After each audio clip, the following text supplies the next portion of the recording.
Okay, do I start now? Yes, please go ahead.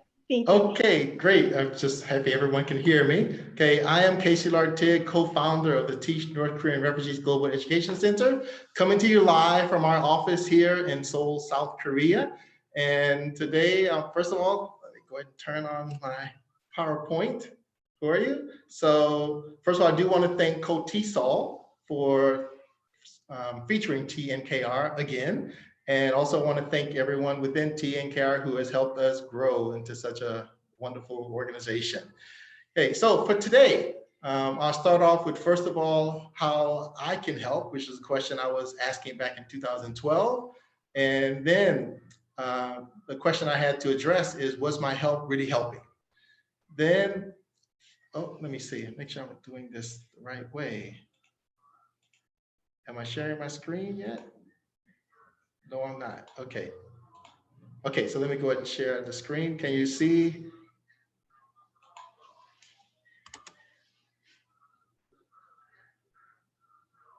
Okay, and then I'll talk about why North Korean refugees are so eager to learn English, and then talk a bit about TNKR's founding, and then co-founder Eunkoo Lee will tell you a bit about TNKR's wonderful students. Then we'll hear from Yuna Jung, one of the special students in TNKR. We'll do Q&A, and then we'll talk about how you can help during Q&A. And if you want Eunkoo to introduce herself, please ask her during Q&A. She's a bit shy. So first of all, back in 2012, I was asking, how can I help? How can I get involved? And I learned about North Korean refugees suffering within North Korea, and also the difficulty they had when they did try to escape from the country. And so like others, I was outraged. And then when about 30 North Korean refugees got captured in China in early 2012, I joined protests in front of the Chinese embassy. And a politician named Park Sun-young was holding a hunger strike, and I told her I'm going to get involved. That same day, I met a North Korean refugee who was ready to tell her story, and I joined up with her, and eventually I became the co-chair of the committee to get her onto TED, and 1 year later, she was on the TED stage. So it was a great achievement. But I was involved in some other things, such as helping out at a school for North Korean refugee children, just trying to find a way to help. And then I got involved in activism as far as sending air balloons to North Korea, CDs, DVDs, giving speeches at protests, and also just meeting up with some of the real radicals among North Korean refugees.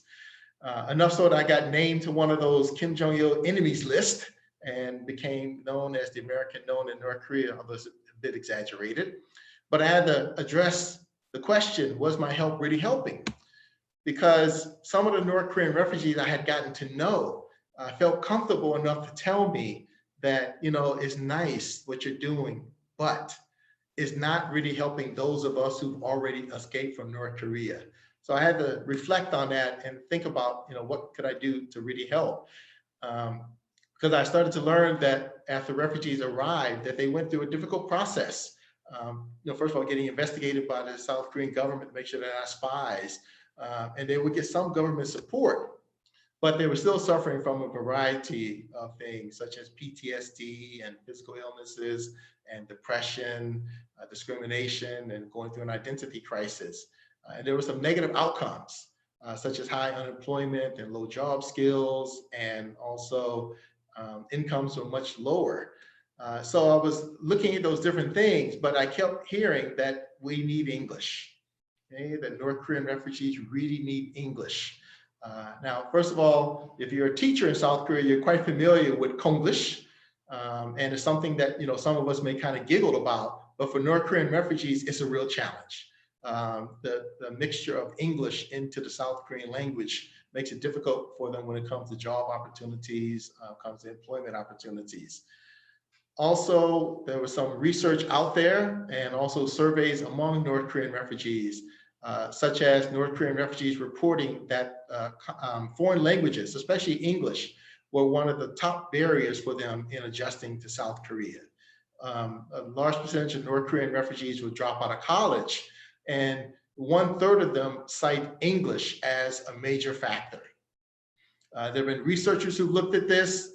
One of them recommended that there should be special care and individualized lessons for North Korean refugees, because there were some programs that were popping up, but they would just disappear just as quickly. Just someone wanted to help, but they didn't have any kind of a plan.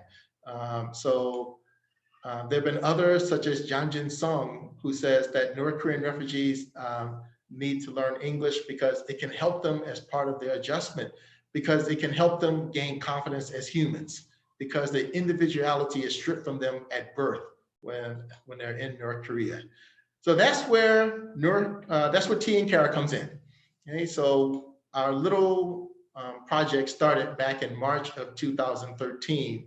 Back then we just called it English matching, and we wanted to help North Korean refugees. But since then, we've grown to now we've had 450 North Korean refugees study in our program with more than 1,000 volunteers. Tomorrow, we're going to be having matching session number 102, where the refugees can choose the tutors that they want to study with. And we've also had 10 speech contests. So we've really grown since then. Now, our main activities, track 1 is flexible tutoring, where the refugees study one-to-one with volunteers. Track 2 is for public speaking, and that's for those refugees who do want to tell their stories.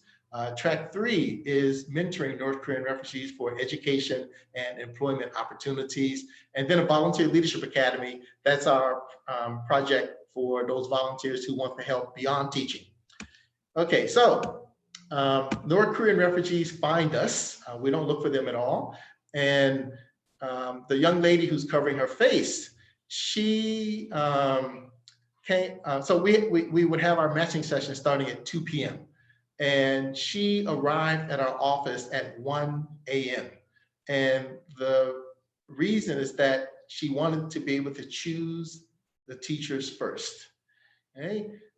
The young man who's in blue, he just returned actually from abroad. And in his case, he chose 9 tutors to study with, each of them minimum of twice a month, because he was so motivated to improve his English. Okay, so choice is power. And North Korean refugees really do enjoy being able to choose the tutors, so much so that we had one who said, I want to choose 400 tutors. Okay, he was just so motivated to improve his English. Okay, now we've had some people who've taken a look at our program. Tae Young Ho, who recently became the first North Korean defector to be directly elected to South Korea's National Assembly. He looked at what we're doing and said that he was surprised and moved by it, that the refugees get to choose. And he said that's really important because North Korean refugees are coming from a top-down culture in North Korea. So we give them the basic human right to be able to choose. Okay? Now, we have some special features. Of course, refugee choice is the first thing. Another key thing for us is that it is truly self-directed, learner-centered education. The refugees choose the tutors, they choose what they want to study, and we just provide the platform for them to be able to do that. We treat each refugee as an individual, so that means only one-to-one classes, no excuses, no group classes, don't bring your friend or anybody else. It's all about studying, not about socializing. They can go to Itaewon or Hongdae or other places in South Korea for that. It is English only, full immersion, no excuses, no exceptions. And we truly respect their privacy, which is another thing a lot of the refugees really appreciate about our approach. So our kind of tagline is that we look forward, not backward. So we look forward, how can we help them now that they've arrived? Not looking back to North Korea. And then the last thing is that our volunteers and staff must constantly update based on the needs of the students. So as I say, we must develop big ears because we have to always be listening to what it is that they want. Now I'll say this for Q&A about the requirements that we have for the tutors. So you can ask me about that. And then I'll just wrap up with a statement from one of the students at TNKR. So her name is Yeonbi Park, and she studied in our program in 2013 and 2014. And she says that TNKR was one of the turning points of her life outside of the darkness. So she went on to write a book, and she's now like an international spokesperson for North Korean refugees. So we provide opportunities for them to just study, or if they want to tell their stories, or if they want to try to get jobs or employment, we just try to partner with them in the best way possible. Okay, so now I'll turn it over to my co-director, Eunkoo Lee, and she is the co-founder and co-director. And let me mute my microphone. So Eunkoo will now talk a bit about TNKR students. Yes. Hi, hello. My name is Eunkoo Lee, and I'm a co-founder of Teach North Korean Refugee Global Education Center. And then I'm waiting for my PPT. Yes. Okay. Sorry, I cannot see you. Yeah.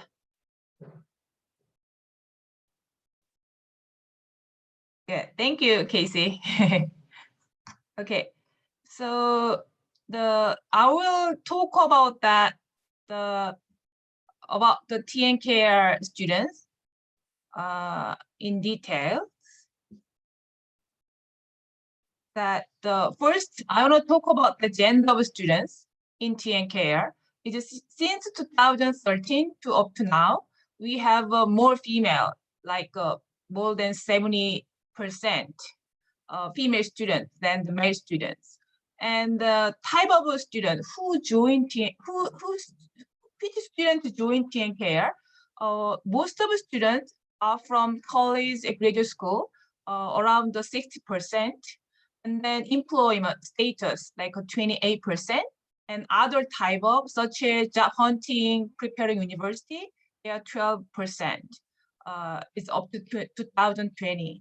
And then as Casey mentioned before, totally TNKL has 450 students joined TNKR since 2013, and volunteer who's teachers, more than 10,000 people joined the TNKR. Then how many tutors students choose? Majority of the students who choose that the 3 teachers they choose. And then the rest of the numbers is very similar, but even the more than 6 teacher they choose, like a 16%. And then rejoin matching session, which means that student came back to TNKR for studying again, is more than 65% since 2013. And we conduct survey in last year about our classes. The first question, how was your class with the teachers? The majority of the answer was that very, very good. So it's very good is 40%, but the majority answer is more than 50% is good. So most of the students, they enjoy with the teachers studying in TNKR. Then are you satisfied with TNKR's approach, which is the students choose their teachers and students choose their materials? Most of them satisfy that 65% is very satisfied, and then satisfied 30%. And then did you gain confidence in using English? Which is a really, really important question, because for North Korean refugee to study English should get the confidence first. So most of the more than 80%, they gain confidence because one-to-one class, and they can choose their teachers, and they can decide their materials that they want. So most of them gain the confidence. It's over talking about the student. Then, so now I want to introduce one of our students, Yuna Jung. She's from North Korea, and she was a student in Teacher College University in North Korea. And now she's a TV personality like Imanga, and one of the really popular TV show in Korea. And then she has a variety lecturing in English and Korean all over the world. So it will be a great time to listen her stories. So I want to invite her to give a speech.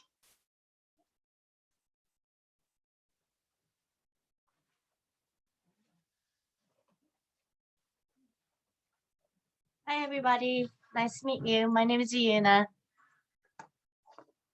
Today I want to share my first moments of freedom with you. Hi, my name is Yuna. Today I want to share my first moments of freedom with you.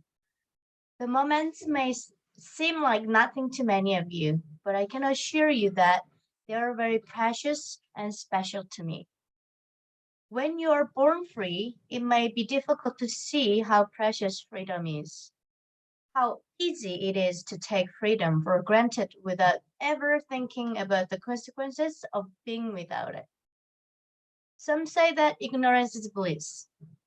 Well, that depends on your definition of bliss. I was born in North Korea without any liberty. I couldn't say the words I wanted to say, see what I wanted to see, hear what I wanted to hear. I couldn't choose a career nor get any opportunities to pursue my dreams. If the government told me to go anywhere, I had to go there and take that role without asking questions. Pyongyang is the capital city of North Korea. If anyone wants or needs to go there, they have to apply for a visa first and have to get permission to enter the city. Only chosen people could enter the city and live there. If you ask North Korean defectors if they ever visited Pyongyang, most of them would say no, even though it was a part of North Korea. We couldn't go there anytime we wanted. This is North Korea, a place where people can't live with any freedom and human rights. That was the world I used to live in, not knowing what freedom meant. My father was a very powerful general with a high position.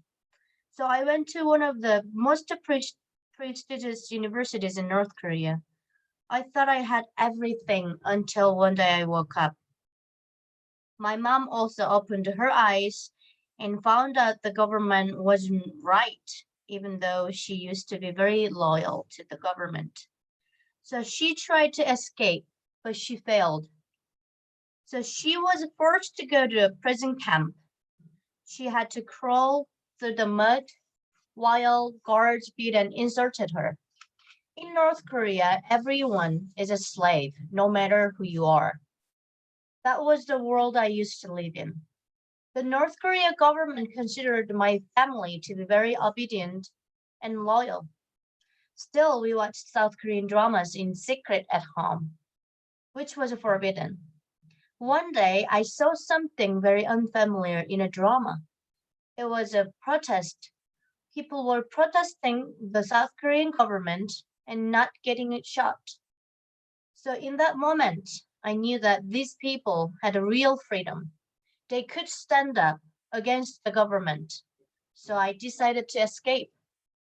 I never expected that my first trip to another country would be when I escaped from my own. I thought if I went to China, I would have a freedom. But that expectation was completely wrong because I always had to run and hide myself from the Chinese police. I needed a passport to show them. But like all North Korean defectors, I didn't have any traveling documents. We were never allowed to have a passport to go outside of North Korea, except for official business. And not many North Korean people went on official business trips. Furthermore, the North Korean authorities demanded that China catch North Korean defectors and immediately send them back to North Korea. For that reason, I was always being pursued by Chinese police. If they had caught me, they would have deported me to North Korea and probably put me in jail for my entire life.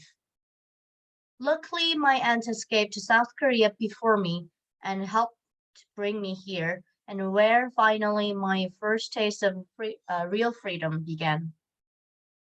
My first of freedom was the day I got my South Korean citizenship.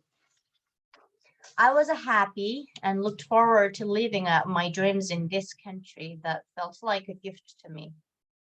When I was in North Korea, I had a North Korean citizenship, but the meaning was different. Unlike here, where citizenship has a power, The North Korean one shows that you are a slave of that dictatorial government. Here, being a citizen means you can pick the president, you can change the laws. But in North Korea, the government dictates the rules and laws to the people. So the little South Korean citizenship card meant a lot to me. It meant I had a real freedom.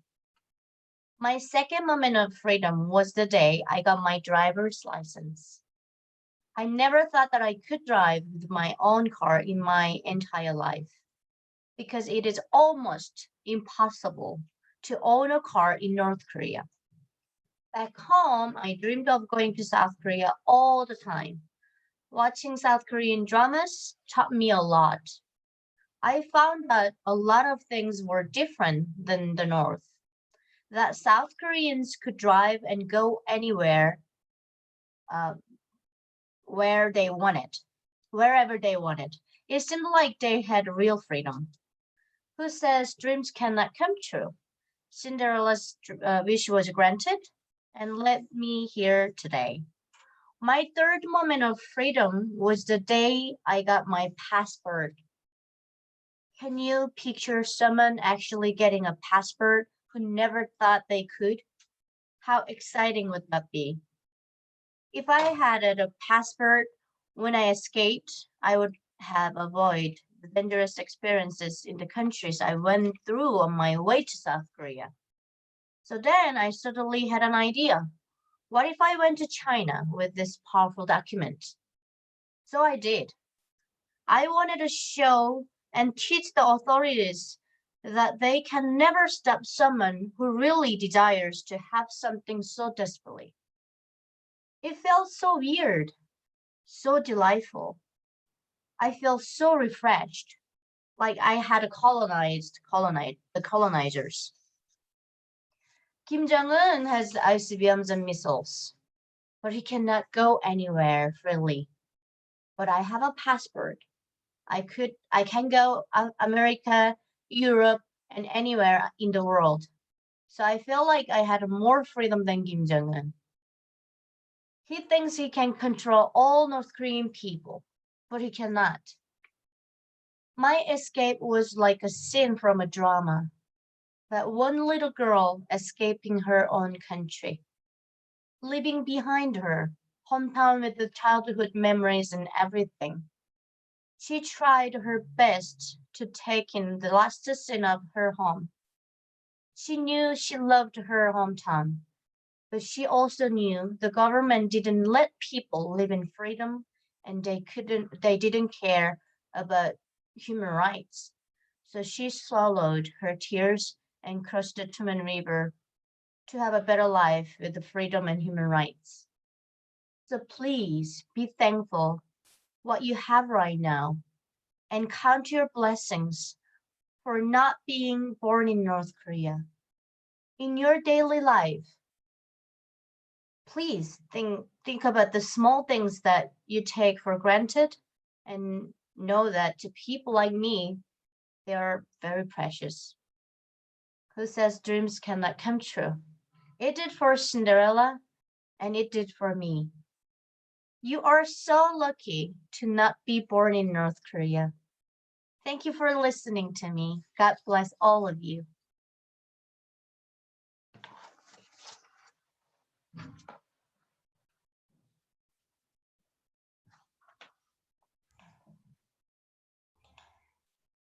Okay, all right, this is Casey Lartigue again, and okay, Vanessa, will you take it from now? Thank you. Can everybody hear me now?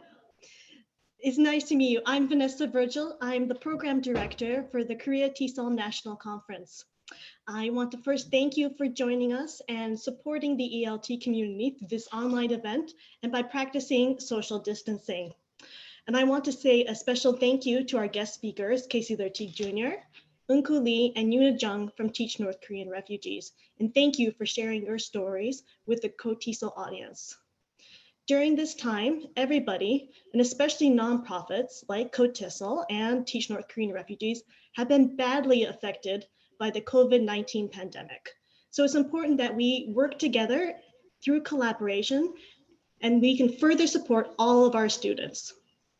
So now I would like to open it up to you, to the audience, to ask questions, and I will direct them to our guest speakers. We have our first question from Madeline Wunderlich, and this is in regards to the Korean student profiles and statistics. She mentioned these statistics are so helpful and great to see. So what is the method of collection and how do you ask them, your students, for feedback? Okay, so how do you ask the students for feedback? And so how did she ask the students for feedback and what else? What was the first part of the question? Just so she can answer. Yeah. Vanessa. Yes, sorry, this question is for Casey Lartigue and Eunkoo Lee. Oh, Yeah. So how do you collect the feedback from your students to get these statistics? Like, what's the method? How do you ask? Yeah. So normally we using a Google survey tools. So we conducted twice the students who joined the TNKR. First, after they joined TNKR and then passing the 1 month, then I share the Google spreadsheet with the students because we set up the Google Kakao group with the students. So I can see all students who join TNKR. So I share after joining the 1 month. Then after finish 3 months, I share again that what's the class and then how was they feeling, and then that kind of question I present in today's conference. But first, for 1 month, that the survey, most of the question is that they use Korean or they share their personal stories with the teachers or such a very simple one. But after 3 months, it's more like evaluate the classes and then satisfactions, such like that. yeah, but also we're constantly monitoring. So that means calling them, talking with them. They also submit reports to Eunkoo after every single class about how things are going. So it's not only just those statistics, but we also want to build a program. I mean, for me, the most important statistic is 65% come back. And also that they refer their friends and others to us. Okay, thank you. We received several comments saying, Yuna, you have an amazing English ability. And Brittany Cardamone asked, Yuna, how old were you when you defected from North Korea? Okay. I defected when I was 20. Yeah, second grade of the university. So I was a university student at that moment. Thank you. And I have another question for Yuna. They say, hello, Yuna, you have such a wonderful story to share. What is the most important advice do you think future TNKR volunteers should hear? First of all, support. And TNKR is like, NGO. So I think it needs a lot of help, but not enough, right? It starts M. money. Yeah, it's always. So I joined TNKR 2 years ago. The first time I didn't know TNKR was actually effective to North Korean students. But as soon as I joined TNKR, I found out that TNKR helps a lot, actually. And my English skill actually developed a lot too. So I realized that TNKR actually helping a lot of North Korean refugees and students. But the thing is, their office was really, really small that time.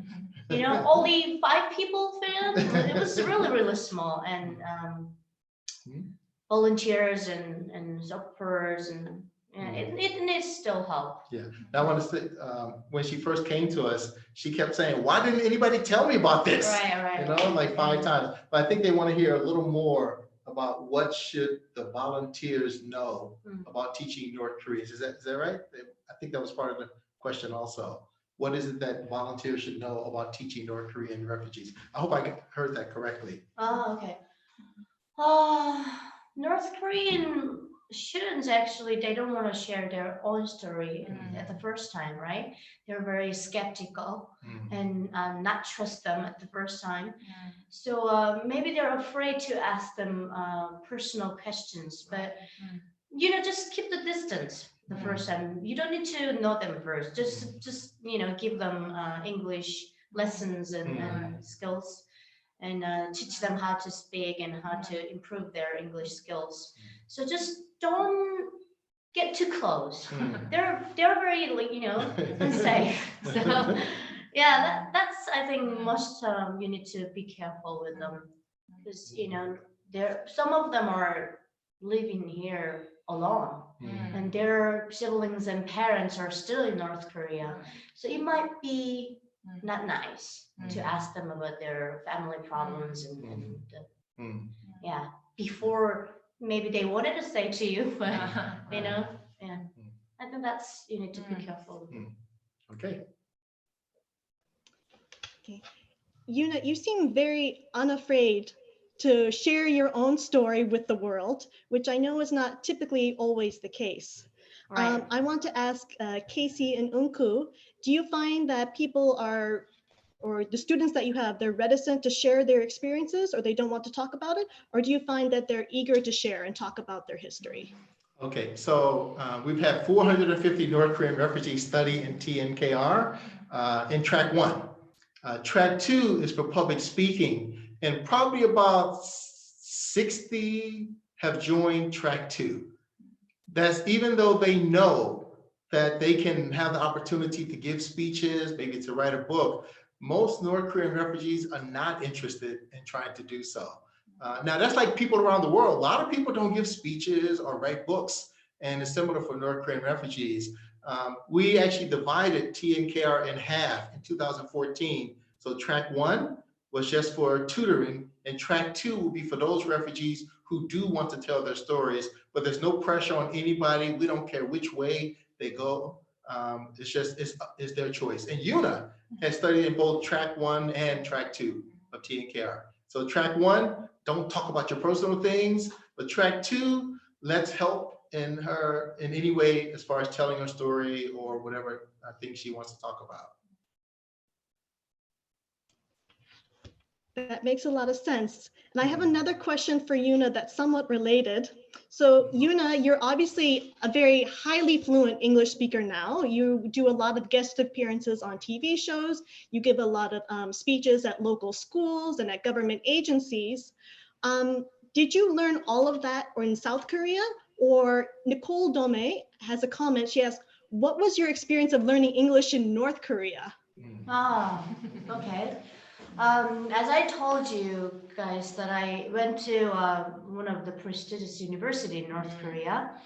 So I studied English in North Korea, of course, but the English pronunciation was really, really old-fashioned. So it was like a British English, because they didn't think that English is the American language. So they don't like America, right? So they don't consider that English is American language. They taught us it's English. So they taught us very old-fashioned British accent. So when I arrived in South Korea, when I tried to speak English with anybody or foreigners or wherever, they couldn't really understand what I said.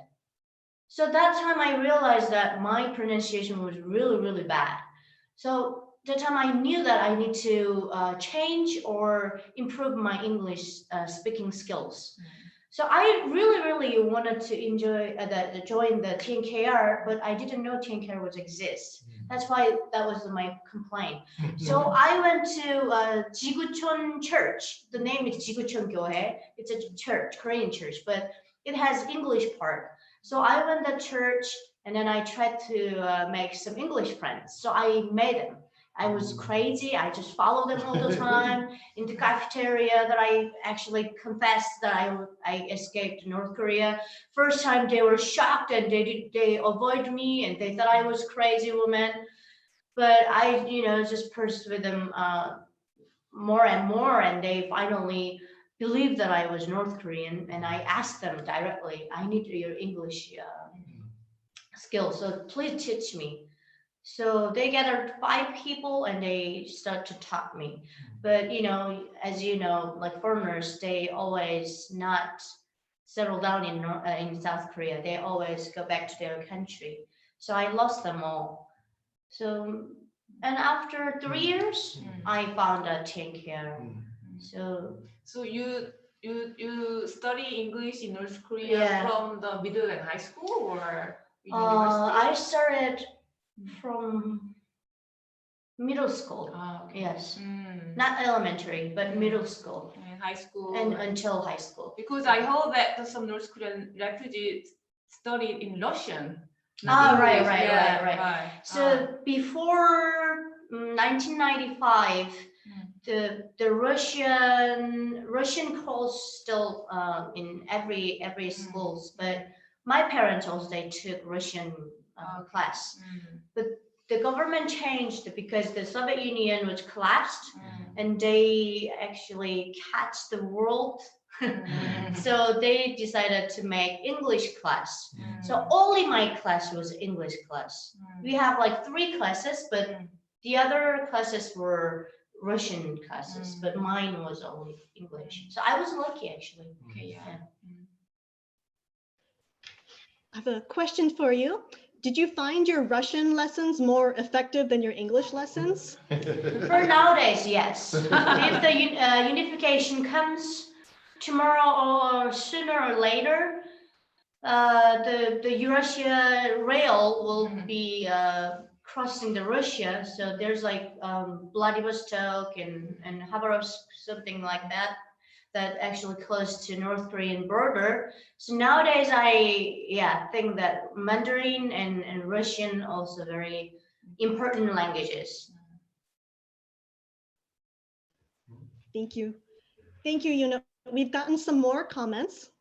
So speaking of languages, user PCRICC asked, Yuna, how do you feel about North Korean refugees using your native dialect in South Korea? Has it been accepted or problematic?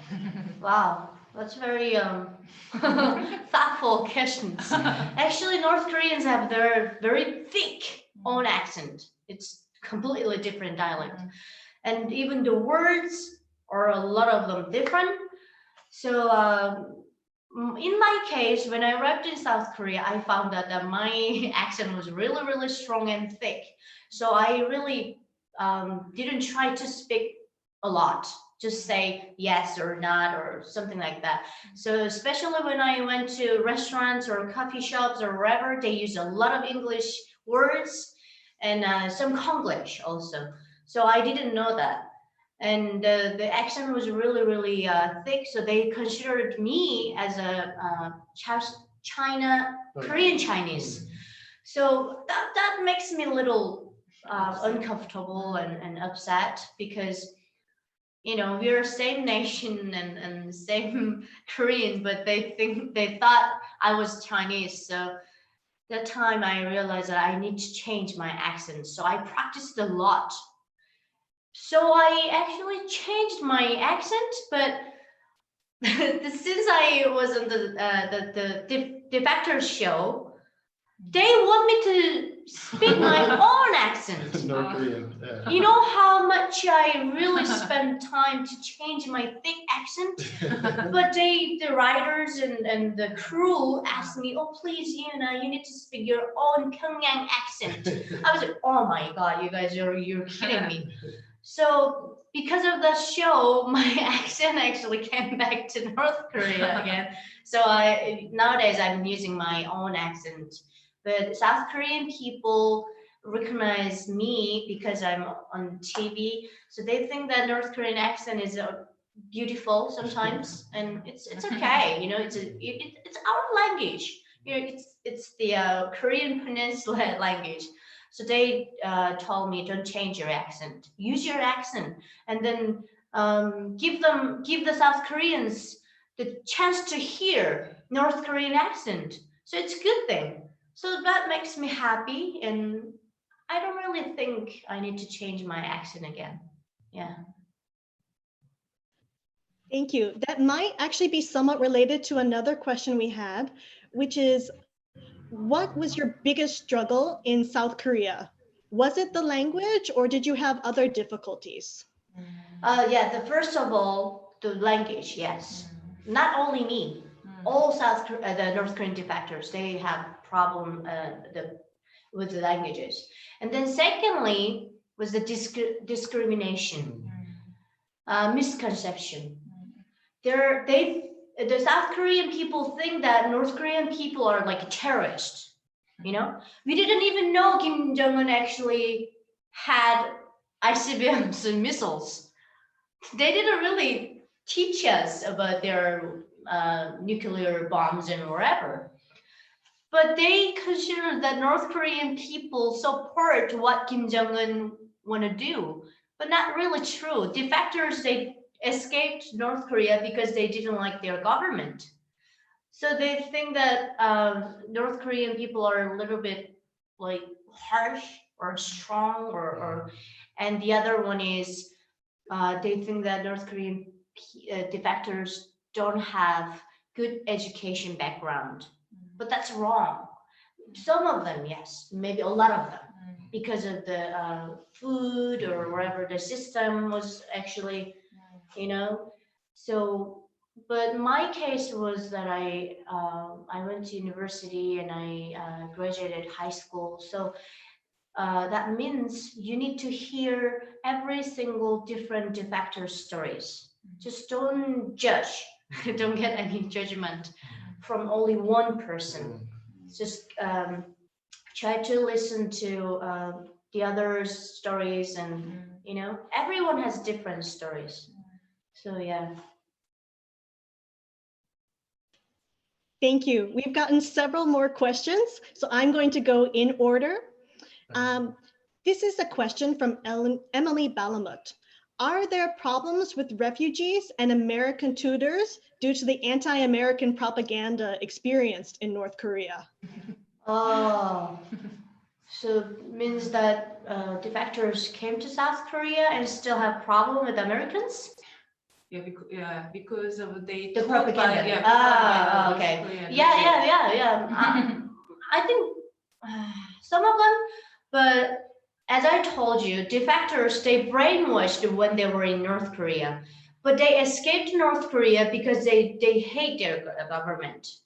So as soon as they arrived in South Korea, I didn't know that actually South Korea and America had a really good relationship with each other. But I arrived in South Korea. They're like Hana-won is like the 3 months of education center. So when I entered there, they taught us about their friendship or brothership, wherever, how strong it is, and so I learned that America is really important in South Korea. So since that moment, the defectors changed their mind, and then they taught us a lot of like savage stories that the Americans, they came to North Korea and they killed the babies and the people during the Korean War. But that was wrong, right? That was a lie, totally lie.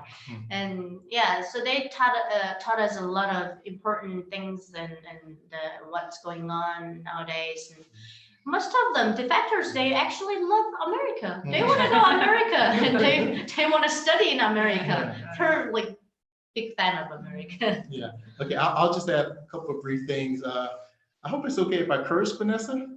Can I curse? I can neither confirm nor deny the possibility. Okay, so I'll go ahead. So actually, one of the students in our program said that because of the volunteers, that she learned that not all Americans are assholes. That she learned that there are so many good people in the world. Of course, they're bad people, but so many good people in the world who want to help. We've also heard that from a lot of North Korean refugees that they love studying with international volunteers because they don't feel that they're being judged. That some of our South Korean volunteers will be a bit judgmental. And when they ask them questions such as, you know, why did you escape? But it's more like, did you abandon your family? And weren't you concerned about that? Whereas the volunteers, at least the ones that come to our program, are like, hey, how can I help? And can I help you with your English? And so it's a different kind of approach. So a lot of refugees have told us that they actually appreciate that they don't feel that they're being judged, that they're just being helped as students. Yeah. Now, we do have some students who've also said, one of them just said that she was studying with an American and she just kept looking And just like she had heard all these negative things, and here she was face to face with an American who's like, okay, now let's study English together.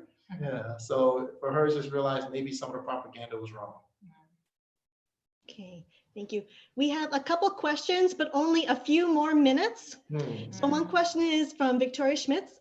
Are TNKR students only based in Seoul and Gyeonggi-do, or are they spread through all of Korea? Well, we're a humble little organization, so now we're just in Seoul, and we say you have to be able to get to Seoul. We have tried to expand, and even to the UK. And we also had a couple of initiatives down in Busan and other places, but those just quickly fell apart for a variety of reasons. So because of that, we decided we're just going to focus on Seoul. I mean, if we growing more, then we can expand in Korea, all over the Korea. But so far we only cover Seoul and in Gyeonggi area who can come to Seoul, or even the students living out of Seoul, but they can come to Seoul for studying. But just if we can, and we can help them. Thank you. And that goes to our final question. This is from Todd Wild. Do you feel there's more that the government can do to support refugees? You know, both in terms of general acclimatization to South Korean culture and education.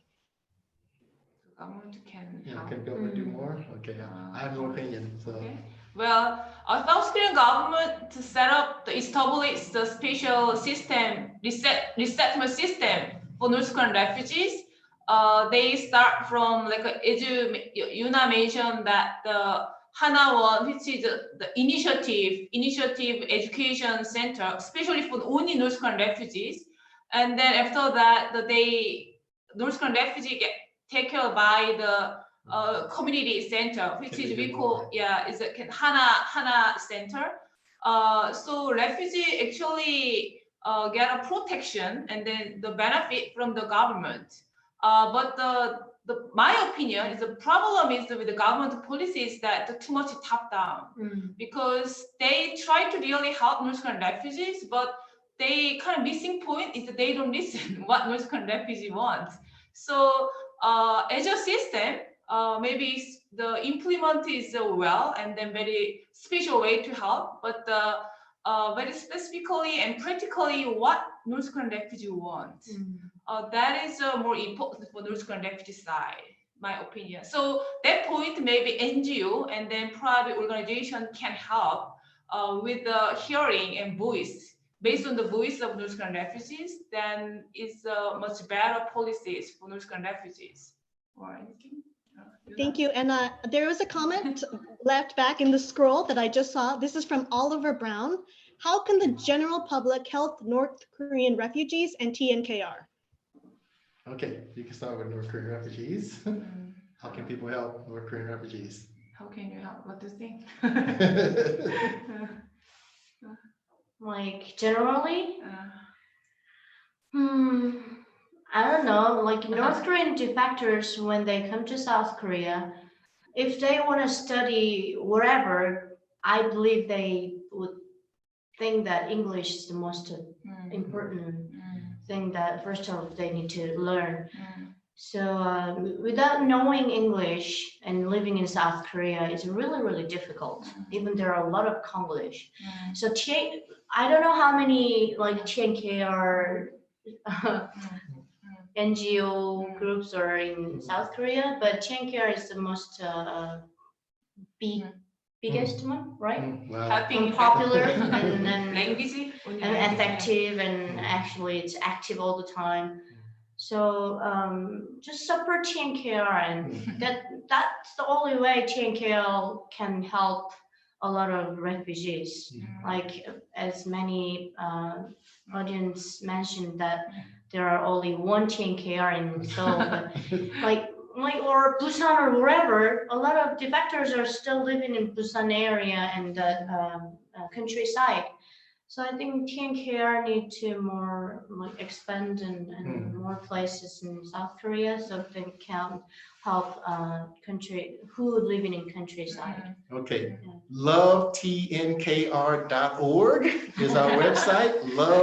tnkr.org, and you can join up as a volunteer tutor or coach or mentor. You can also become a member of TNKR in order to help support the organization, because as Yuna said, we do need to be able to support our activities so we can expand and help more North Korean refugees and maybe expand into other parts of South Korea and the world.